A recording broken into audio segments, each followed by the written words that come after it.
Hola a todos, ¿cómo están? Buenísimo, buenísimo está esto. Dios los bendiga muchísimo. ¿Qué tal si le dan un mejor aplauso a nuestro Señor Jesucristo, que es nuestro Salvador? Señor, te bendecimos, te alabamos y te adoramos. ¿Qué tal si nos ponemos de pie? Los que están en casa también pueden levantar sus manos y repetir conmigo. En mi boca está el poder de la vida y de la muerte. Hablaré palabras de vida y no de muerte, de salud no de enfermedad, de riqueza no de pobreza, de bendición no de maldición, porque en mi boca hay un milagro. Dale un fuerte aplauso a la palabra del Señor. Definitivamente nosotros tenemos pérdidas, hemos tenido pérdidas que son, como digo yo, irreparables, irrecuperables. La muerte de un pariente, los padres, un hijo, un hermano, amigos cercanos, miembros de un equipo, miembros de una iglesia. Eso no logramos recuperarlo. Lo que logramos es obtener de parte de Dios un consuelo de parte de su Espíritu Santo. Así que vimos lo que es la esperanza de lo nuevo. Hoy nos toca ver el honor de ser podados, porque hay pérdidas que no son definitivas, sino son momentáneas mientras damos fruto, ¿verdad? Podas, son podas, nos limpian para que llevemos fruto, más fruto y mucho fruto. La vid y los pámpanos. En Juan capítulo 15, verso 1, la Escritura dice: yo soy la vid verdadera y mi Padre es el labrador. Todo pámpano que en mí no lleva fruto, lo quitará, y todo aquel que lleva fruto, lo limpiará, para que lleve más fruto. Y vosotros estáis limpios por la palabra que os he hablado.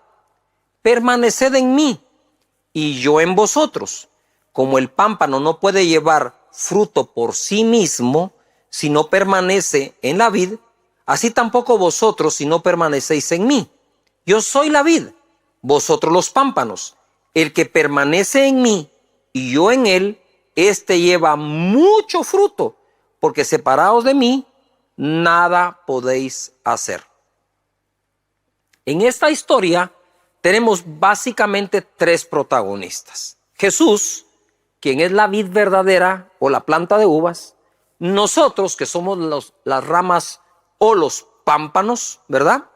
De la vid o de la planta.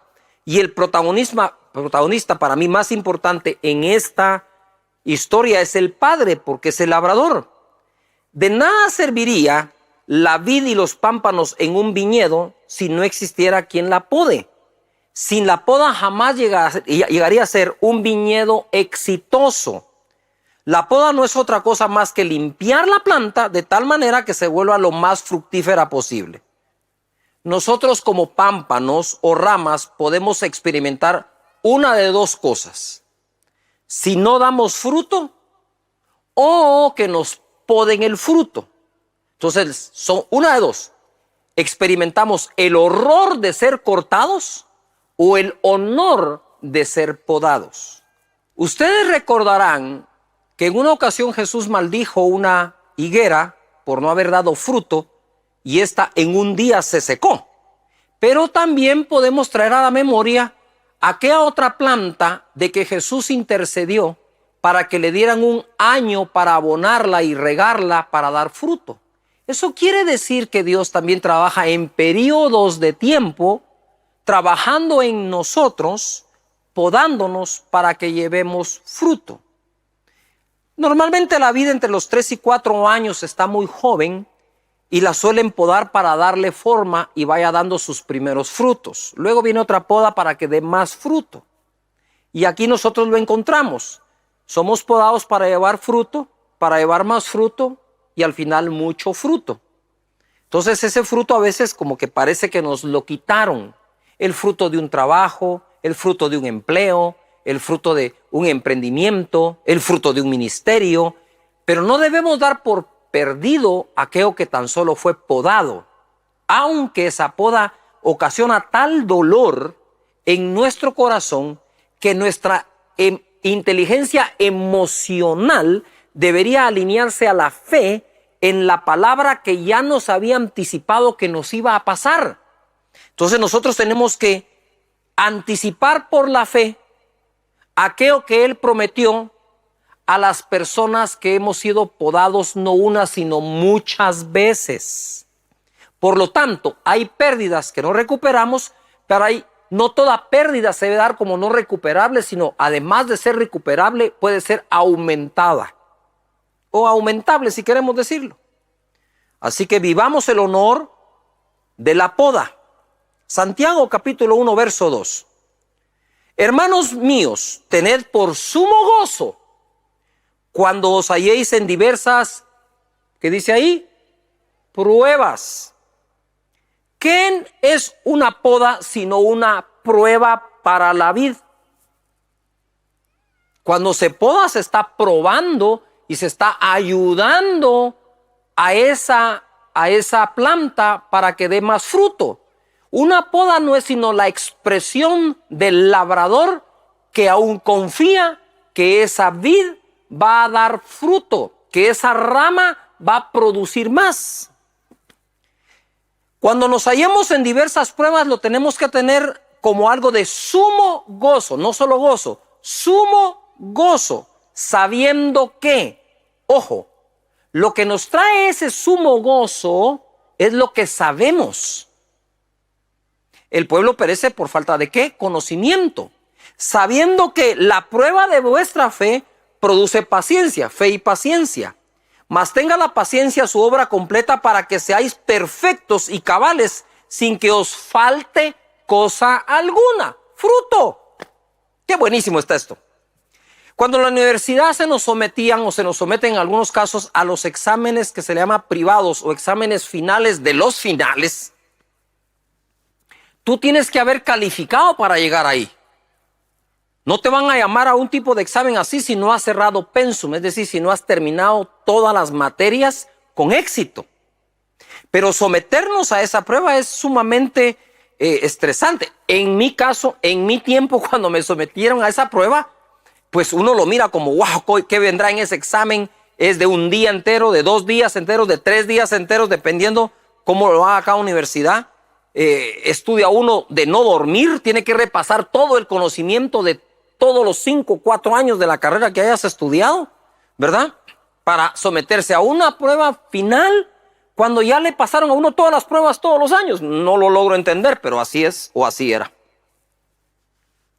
Y yo me recuerdo, ¿verdad? Que para pasar ese examen incluso estuve leyendo un libro de la presencia del Espíritu Santo buenísimo y la pasé así como en onda bajo la presencia del Espíritu Santo, ¿verdad? Y me fue muy bien, pero ¿qué es esa prueba sino el honor que se le otorga a una persona por haber finalizado bien sus estudios? Cuando Dios nos prueba, deberíamos verlo como un honor.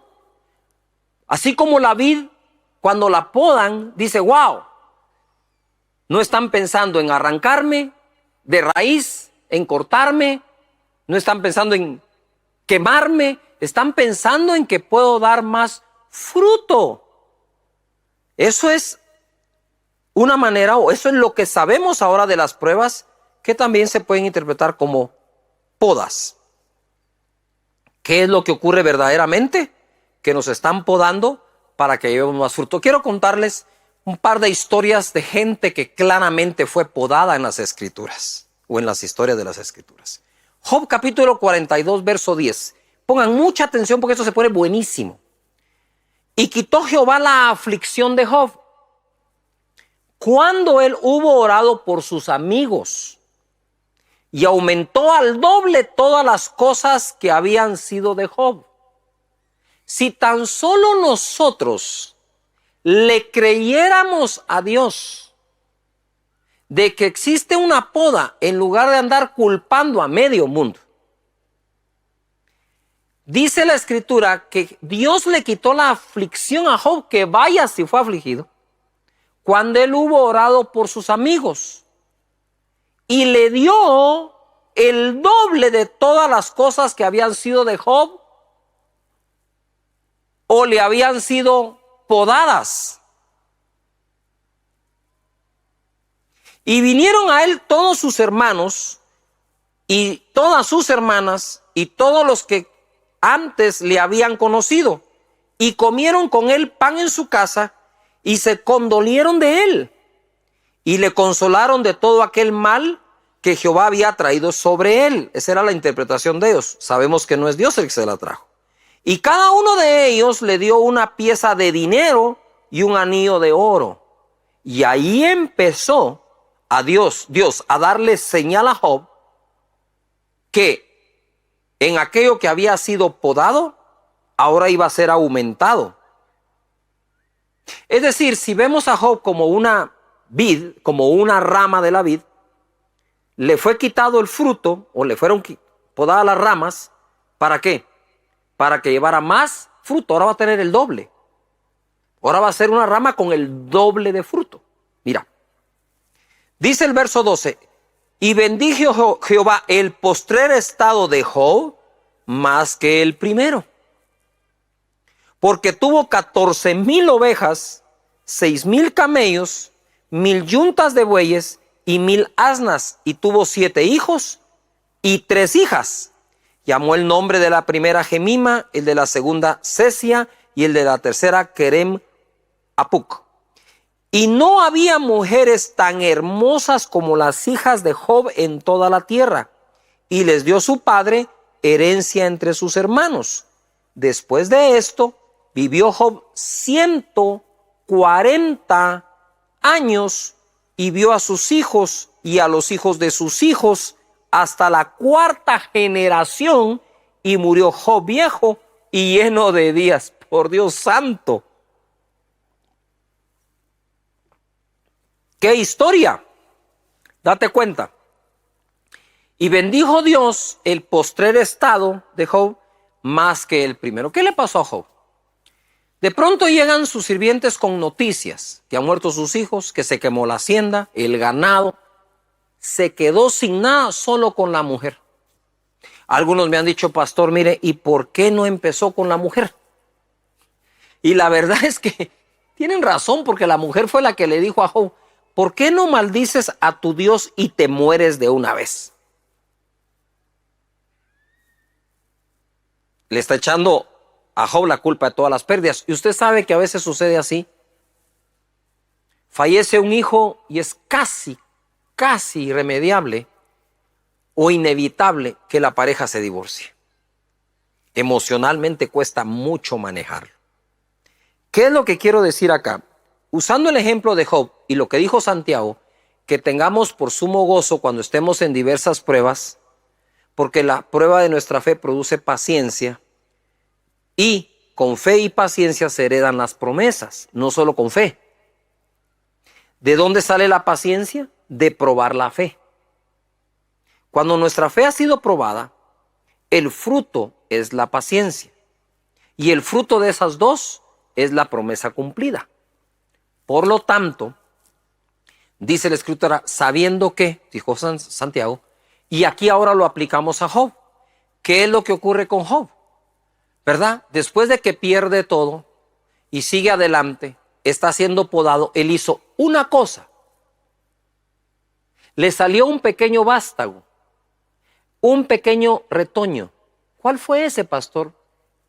Y lo bendijo Dios y quitó su aflicción cuando hubo orado por sus amigos. En medio de todo, él no había orado prácticamente por nadie. Pero cuando él empieza a orar por sus amigos, ahí se empezó a ver que venía el fruto. No nota esto. Empieza el fruto a darse. Entonces viene Dios y le da la primera bendición por ese fruto. Llegan unos amigos y los que lo conocían y lo bendijeron con pocas cosas, y ahí empieza la restitución de Job, o ahora viene de regreso la bendición por empezar a dar fruto. Pero dio mucho más fruto. Dice que puso a las hijas entre sus herederos, y normalmente en aquel entonces solo heredaban los hombres, no las mujeres.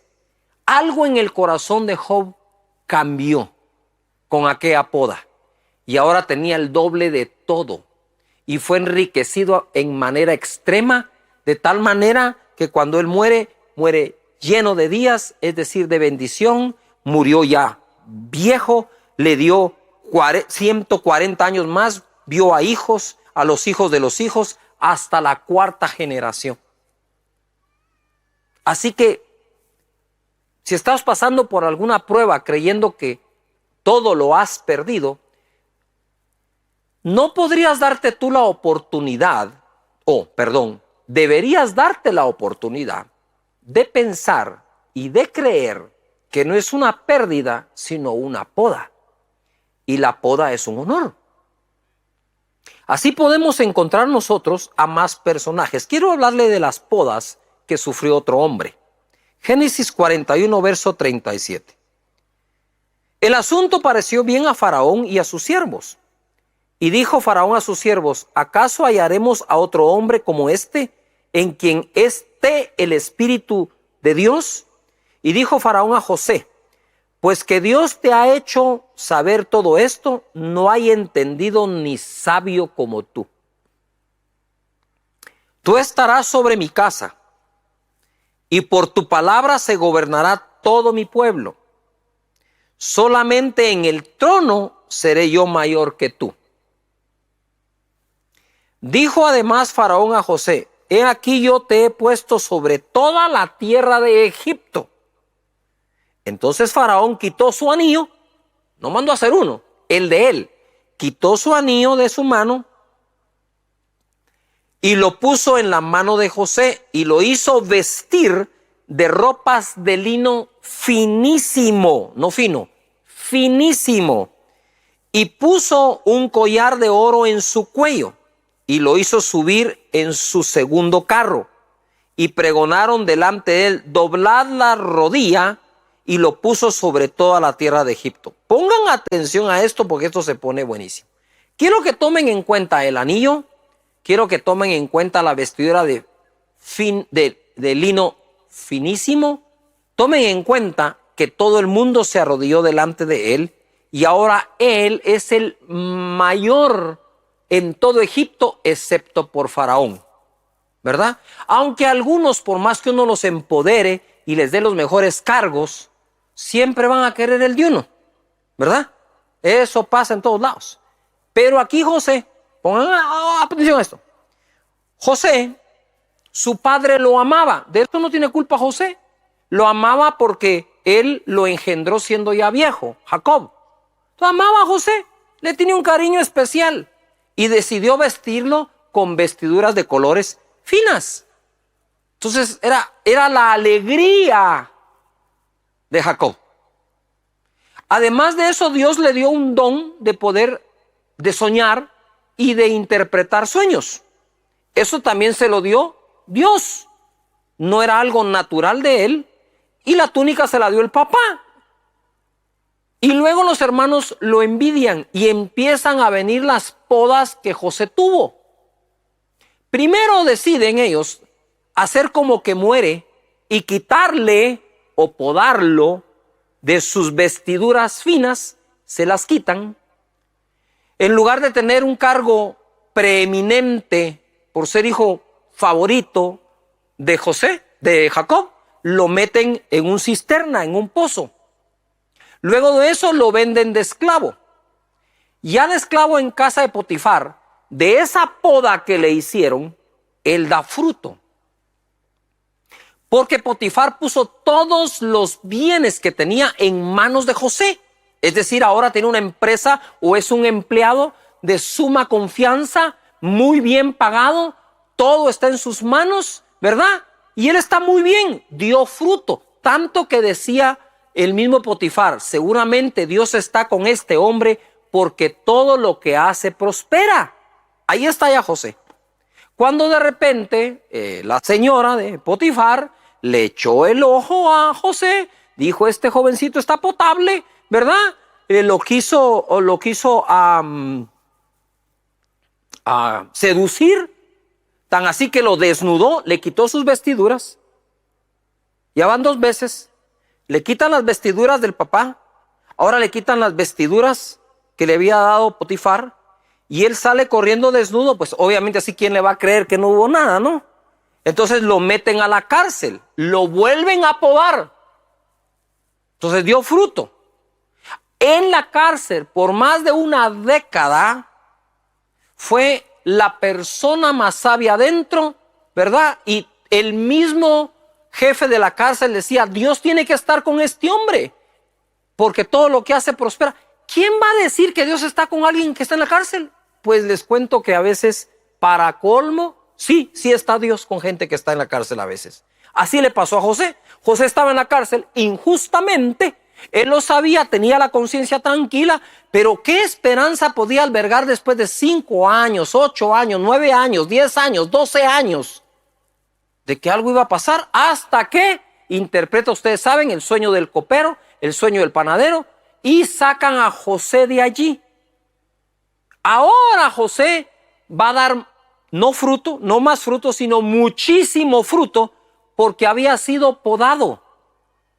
Cuando entonces el faraón dice, ¿sabes qué? No hay otro más sabio que tú. Tú estarás después de mí, detrás del trono. Lo que tú digas se va a hacer. Eso sí, ojo, ahí viene. Ojo, después de haber sido podado, ahora viene la bendición de dar fruto. Él dio fruto, así como Job dio fruto orando por sus amigos, así como José dio fruto y volviendo a interpretar los sueños, como fue un buen esclavo. Y ahora va a dar mucho más fruto. ¿Qué hace José? ¿Verdad? Ahí en la cárcel viene Faraón y le dice, le ponen una vestidura de lino finísimo, le ponen mi propio anillo, le dan un carro privilegiado, y cuando pasa José, todo el mundo se arrodilla. Dios mío, ¿qué fue eso? El resultado de una poda. Lo que quiero es darte esperanza, que no todo lo que se ha perdido se debe dar por perdido, sino solo por podado, porque viene mucho más para tu vida, para tu empresa, para tu trabajo, para tu familia, para tu ministerio, para la honra y la gloria de Dios. Vamos, dale fuerte ese aplauso al Señor, por favor, lo mejor que puedas. Y si alguien me acompaña acá para ir cerrando, ahora quiero hablarte esta palabra, Romanos 8:28. Y sabemos que a los que aman a Dios, todas las cosas ayudan a bien. Esto es, a los que conforme a su propósito son llamados. El original dice que todas las cosas trabajan juntas para bien de aquellos que aman a Dios, a los que han sido llamados conforme a su propósito. Aún las cosas que parecen malas, unidas con las demás, provocan un mayor bien a nuestra vida, y esto incluye el mismo ministerio, trabajo, familia, empleo, profesión, vocación y todo lo que emprendas. Yo no quiero terminar hoy sin orar por todos ustedes, ¿verdad? Así que los que estamos presencialmente, por favor, pónganse de pie. Pónganse de pie. En eso, ponte de pie, ponte de pie. Y quiero que me mires cuidadosamente acá y me pongas atención. No des por eternamente perdido aquello que ha sido una poda. Tu primer fruto o tu primera reacción ante una poda es: sé que es una prueba, sé que va a producir paciencia, y lo que tanto he estado esperando necesita fe y paciencia, así que sé que lo voy a lograr. Lo otro es, tus emociones deben de ser manejadas lo mejor posible, que se alineen a la fe que tienes y no la fe a las emociones. Opéralo al revés. Hay que hacerle un pequeño cambio, hay que darle vuelta a la moneda en este momento. Y yo quiero orar por todos ustedes que por alguna razón han perdido algo, que sea solo una poda y que Dios les traiga una bendición en el momento que den fruto. Tu grupo en casa fue podado, tu discipulado, tu red pudo haber sido podada, tu iglesia, tú que me miras, pudo haber sido podada, pudo haber sido podado tu negocio, tu cadena de distribución, qué sé yo. Pero lo que sí sé es que Dios no te ha dejado y está contigo. Padre, en el nombre de Jesús, en este momento oro por todos aquellos que hemos sido podados, y no me cabe, Señor, la menor duda que vendrán otras podas, pero confiamos en ti, Señor, bajo esta unción del Espíritu Santo. Yo quiero declarar que al dar ese fruto vendrá más del doble de aquello que un día perdimos, como le pasó a Job, que su postrer estado fue más bendecido que el primero. La gloria postrera de esta casa y de muchas será mayor que la primera. Muchas gracias, Señor, que podamos ser renovados, que tengamos nosotros nuestro retoño, nuestro renuevo de gloria para la honra y la gloria tuya. En el nombre de Jesús, y todos decimos amén. Anh ta cố gắng cho em được mọi thứ, cố gắng ướp át những lời nhớ. Em không quên anh thì sao đôi mắt em sầu. Vì giờ anh đã quên rồi, em đã quên rồi. Dòng tin nhắn anh quên rồi, em đã quên rồi. Mình chẳng còn gì nữa rồi, còn gì nữa đâu. Quên rồi, em quên rồi. Giờ chỉ còn là những vấn vương. Em mang cho anh bao nhiêu tiền ở ngân đường. Giờ chỉ là những cô đơn lang thang một chiều vắng. Giờ chỉ là những cơn mưa say trong một chiều nắng. Nắng vàng nhẹ rơi trên đôi mắt em, nắng vàng nhẹ bay qua đôi mắt em. Đôi gà mà im trong cơn gió hay qua. Nắng nhẹ nhàng hôn lên đôi mắt em.